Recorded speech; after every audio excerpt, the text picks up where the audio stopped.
The policy of apartheid. Apartheid जान गए आप लोग, पृथकीकरण की नीति। अब जान गए पृथकीकरण, अरे पृथकीकरण ही तो था साउथ अफ्रीका में पहले। ये अपार्थाइड का पॉलिसी तो बर्बाद करके रख दिया पूरा, पूरा सिस्टम को रुइन करके रख दिया, जिसके कारण सारे क्रांति, सारे सामान्य अफ्रीकी निवासी को क्रांति का रूप लेना पड़ा, क्रांतिकारी का रूप धारण करना पड़ा और अपने जीवन, अपने प्राणों को न्यौछावर करना पड़ गया राष्ट्र के नाम पर। ये सब किसका परिणाम था, किसका अंजाम था? द पॉलिसी ऑफ अपार्थाइड का। ठीक है, अपार्थाइड की पॉलिसी के कारण ही तो ये सब हुआ अफ्रीका में। ठीक है, अच्छा, ये अपार्थाइड की जो पॉलिसी थी, पृथकीकरण का जो वहाँ पर नीति चल रहा था, पॉलिटिक्स चल रहा था, इस पर पॉलिसी जो थी, अपार्थाइड का जो सिस्टम था, वो किस पर आ रही था? The apartheid on the basis of what? Colour. Okay, रंग भेद के आधार पर पृथकीकरण था, रंग भेद, जाति और रंग भेद के आधार पर अफ्रीका में। ठीक है, तो now the policy of apartheid created a deep and lasting wound in my country and my people. अब यहाँ पे नेल्सन मंडेला साहब कह रहे हैं कि वो जो पृथकीकरण की जो नीति थी हमारे राष्ट्र, मेरे देश में एक बहुत ही गहरा और लंबे समय तक बने रहने वाला घाव छोड़ गया। All of us will spend many years, if not generations, recovering from that profound hurt. If not generations, recovering from that profound hurt. profound मतलब गहन पीड़ा, गहन घाव, एवं उस गहन पीड़ा से all of us will spend many years, if not generation. देखिए, recovering from that profound hurt, profound का मतलब होता है गहन और हर्ट मीन्स पीड़ा, और उसी गहन घाव से, और उस गहन घाव से यदि कई पीढ़ियां नहीं तो काफी समय तो रिकवर होते होते लग ही जाएंगी। उस गहन घाव से रिकवर होने में यदि कई पीढ़ियां नहीं तो काफी समय तो हमें लग ही जाएंगे, ऐसा नेल्सन मंडेला कह रहे हैं। जो पीड़ा, जो अपार्थाइड की पॉलिसी ने जो हमें पीड़ा दिया, जो बहुत ही गहन और लंबे समय तक एक घाव की भांति हमारे देश, हमारे वासी को झेलना पड़ा, वो पीड़ा, वो गहन पीड़ा से उबरते उबरते कई पीढ़ियां नहीं तो कम से कम कई साल तो लग ही जाएंगे। ठीक है, but the decades of oppression and brutality,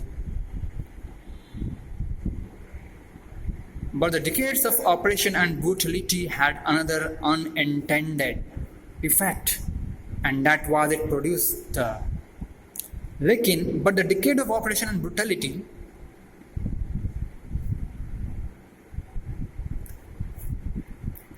means वह मनुष्यता कह सकते हैं, वह मनुष्यता अर्थात बेरहमपना। ब्रुटैलिटी मतलब होता है बेरहम, बेरहमी से, बिल्कुल होता है ना, बेरहमी से किसी को कोई रहम ना करते हुए, अर्थात वह मनुष्यता दिखाना। तो वह मनुष्यता एवं उत्पीड़न का वो दशक, but the decades of oppression and brutality had another impact and another unintended effect. लेकिन वह मनुष्यता एवं उत्पीड़न का वो जो दशक था कुछ अलग ही, जिसकी बिना इरादे के, अर्थात बिना इरादे के एक अलग ही प्रभाव छोड़ गया। And that was that it produced the Oliver Tambos, the Walter Sissulus, the Chief Luthulis, and the Yusuf Dadus, and the Bram Pictures, and the Robert Sivoquis of our time. आप देख सकते हैं ये जो नाम की चर्चा आपने बायोग्राफी में नेल्सन मंडेला साहब किए हैं, उनकी तस्वीरों को आप यहाँ देख सकते हैं। First of all, this man is this personality name Oliver Tembo, this one is Walter Sisulu, है ना। ये 6 पर्सनालिटी को आप देख सकते हैं फिगर में। ये उस वक़्त के, अगर उनका नेल्सन मंडेला साहब का कहना है अब कि अगर ब्रूटैलिटी और ऑपरेशन का वो दशक ना चालू हुआ होता तो ऐसे नमूने भी सामने ना आए होते। ऐसे महान साहसी, बुद्धिमान एवं दया करुणा से दया और करुणा के गुणों से युक्त संपन्न ऐसे पर्सनालिटी भी सामने ना आए होते हैं अगर वो वैमनस्यता और उत्पीड़न का माहौल न पैदा हुआ होता, तो ऐसे महान साहसी, बुद्धिमान और दयालुता करुणा से भरपूर व्यक्तित्व भी सामने पैदा नहीं हुए होते, ऐसा उनका कहना है। तो ये ब्रूटैलिटी और ये ऑपरेशन वैमनस्यता और इस उत्पीड़न, वैमनस्यता और उत्पीड़न का वो जो दशक था, बिना इरादे के एक अलग प्रभाव छोड़ गया, जो कि आप सामने फिगर में देख रहे हैं। वो क्या पीड़ा छोड़ गया, वो क्या इफेक्ट, वो क्या प्रभाव छोड़ गया? It produced a man of such extraordinary courage. It produced a personality, it produced an immanent figure, constitute of extraordinary courage, wisdom and generosity. दयालुता, बुद्धिमत्ता और साहस से युक्त पर्सनैलिटी को उसने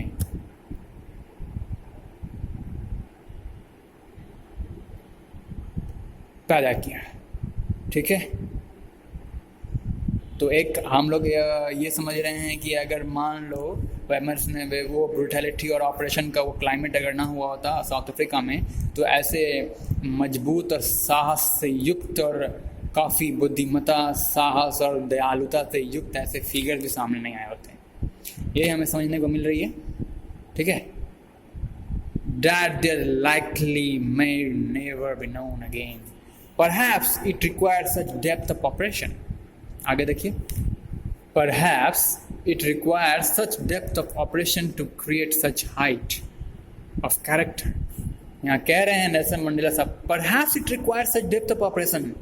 शायद, अब उनका अनुभव है कि शायद उत्पीड़न का वो गहराई, वो गहरा उत्पीड़न, शायद उस गहरे उत्पीड़न की आवश्यकता थी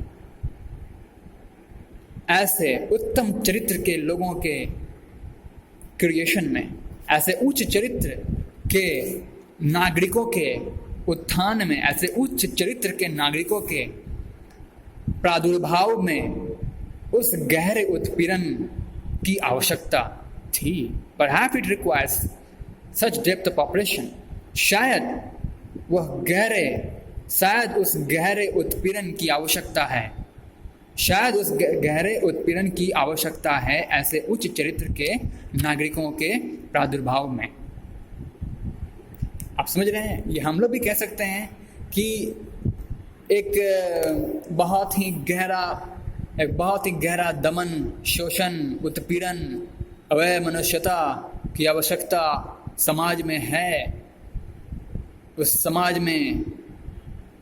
समाज में से नए उत्तम चरित्र वाले लोगों के प्रादुर्भाव में, उनके जन्म में, उत्तम चरित्र, उत्तम गुणों से युक्त पर्सनालिटीज़ के उत्थान में एक बहुत ही गहरा ऑपरेशन, एक बहुत ही गहरा दबाव और दमन, शोषण की आवश्यकता है। ऐसा उनका अनुभव रहा नेल्सन मंडेला साहब का। My country is rich in the minerals and games that lie beneath it's soil. What is the meaning of games? Games का मतलब होता है हीरा। मेरा देश, मेरा राष्ट्र, मेरे देश खनिजों और हीरो से युक्त है जो कि इसके मिट्टी के नीचे मौजूद है। मेरा देश, my country is rich in the minerals and games that lie beneath it's soil. मेरा देश, नेल्सन मंडेला अपने ऑटोबायोग्राफी में लिख रहे हैं कि मेरा देश अफ्रीका कई मिनरल्स, कई खनिजों और हीरो से युक्त है जो कि इसके मिट्टी के गर्भ में मौजूद है। But I have always known that it's greatest wealth it's people. लेकिन मैं हमेशा से ये जानता हूँ कि इसकी सच्ची संपदा इसके लोग हैं। वो फाइनर हैं, वो सच्चे हैं, इट फाइनर हैं and truer than the purest diamonds. वो बहुत ही पक्के हैं, सच्चे हैं और किसी सुनहरे हीरो और किसी हीरे से भी अत्यधिक शुद्ध एवं स्वच्छ हैं। and then truer than the purest diamonds. एक शुद्ध हीरे से भी अत्यधिक फाइनर हैं और ट्रूअर हैं। मतलब एक शुद्ध हीरे की जो स्वच्छता होती है, एक शुद्ध हीरे जैसी कंचन काया होती है, उससे भी अत्यधिक शुद्धता, निर्मलता, सत्यता मेरे मुल्क के लोगों में है। इसलिए मैं मानता हूँ कि मेरे मुल्क के लोग इसकी वास्तविक संपत्ति हैं। ठीक है, आगे बढ़ें। Now, it is from these comrades in this struggle that I learned the meaning of courage. अब यहाँ नेल्सन मंडेला कह रहे हैं, इन्हीं कॉमरेड्स के बाद मैंने संघर्ष का मतलब सीखा है। इन्हीं सिपाहियों के संघर्ष से, it is from these comrades in the struggle that I learned the meaning of courage. संघर्ष में इन्हीं सिपाहियों के मदद से मैंने साहस का अर्थ जाना है। मैंने साहस को जाना। उन सिपाहियों के संघर्ष से ही मैंने साहस को जाना, ये मतलब हुआ। ठीक है। And again, time and again I have seen, समय समय पर मैं देखता हूँ, मैं पाता हूँ, I have seen man and women risk and give their lives for an idea. समय समय पर मैं पाता हूँ अपने मुल्क की औरतों को और मर्दों को किसी एक विचार के लिए रिस्क उठा लिया करते हैं। एक विचार के लिए वे काफ़ी जोखम उठा लिया करते हैं और यहाँ तक कि अपना लाइफ भी कुर्बान, अपना जीवन भी दे डालते हैं। मैं देखा हूँ, उनसे मैं काफ़ी प्रेरित हुआ हूँ, उनसे मैं काफ़ी शिक्षा लिया हूँ। मैं समय समय पर देखता हूँ अपने मुल्क के मर्दों को और उनकी महिलाओं को, अपने मुल्क के महिलाओं को और मर्दों को एक विचार के लिए अपना प्राण न्यौछावर करते हुए, एक विचार के लिए जोखम उठाते हैं और अपना लाइफ भी दे दिया करते हैं। मैं समय समय पर देखता हूँ। I have seen men stand up to attacks and torture without breaking. मैं देखता हूँ, मैंने देखा है, I've seen, मैंने देखा है अपने यहाँ के लोगों को जो किसी भी अटैक्स और टॉर्चर, किसी भी बाहरी आक्रमण एवं दमन के सामने डट कर मुकाबला करते हैं, किसी भी आक्रमण का डट कर मुकाबला करते हैं एवं किसी भी दमन का बिना झुके सामना करते हैं। Showing a strength and resilience. देखिए, रेजिलियंस एक शब्द है जिसमें बहुत बड़ा मतलब शामिल है। इसका मतलब होता है मुसीबतों का सामना करते हुए एवं उससे निजात पाने का, उसके प्रभावों से उबरने की साहस रखना। मुसीबतों का सामना करना एवं उसके प्रभावों से उबरने का साहस भी रखना। ठीक है, मुसीबत आप समझ गए। रेजिलियंस का मतलब क्या होता है, देख सकते हैं फीलिंग में, ability to deal with a kind of hardship, ability to deal with a kind of hardship and recover from its effect. मुसीबतों से लड़ने की, मुसीबतों का सामना करने की या लड़ने की और उनसे उबरने, उनके प्रभावों से उबरने की शक्ति रखना बोलते हैं रेजिलियंस। तो मैंने देखा है अपने यहाँ के लोगों को वो कैसे सामना करते हैं किसी भी बाहरी आक्रमण का और दमन का बिना झुके, without breaking, and showing a strength and resilience that defies the imagination. और मुसीबतों में डट कर तो सामना करते ही हैं, साथ में मुसीबतों का सामना करते हुए उसके प्रभावों से कैसे उबरें, इसकी भी साहस रखते हैं। मैंने सीखा है मैंने देखा है अपने यहाँ के लोगों को। ये वाकई में अकल्पनीय है, अतुलनीय है। दैट डिफाइज द इमेजिनेशन, जो कि एक कल्पना को भी पराजित कर देता है। ठीक है। I learn that courage was not the absence of fear but the Trump over it. मैंने सीखा है कि साहस डर को भगाने के लिए नहीं होता बल्कि उसके ऊपर विजय प्राप्त करने के लिए होता है। मैंने अपने यहाँ के लोगों से, अपने सिपाहियों से, मैंने अपने मुल्क के राष्ट्रभक्तों से सीखा है कि साहस डर को भगाने के लिए नहीं बल्कि उसके ऊपर विजय प्राप्त करने के लिए होता है। साहस डर के ऊपर जीत प्राप्त करने के लिए होता है, ना कि केवल से दूर रखें। डर, अरे मैं डर गया, मैं डर को दूर रखो, डर से परे हो गए, मैं डर से दूर रहा। अरे डर से दूर हो जाना, केवल भय से दूर हो जाना साहस नहीं होता भैया। भय के ऊपर, भय से जीत, भय के ऊपर विजय प्राप्त करना साहस है। The bravest man is not he who does not feel afraid but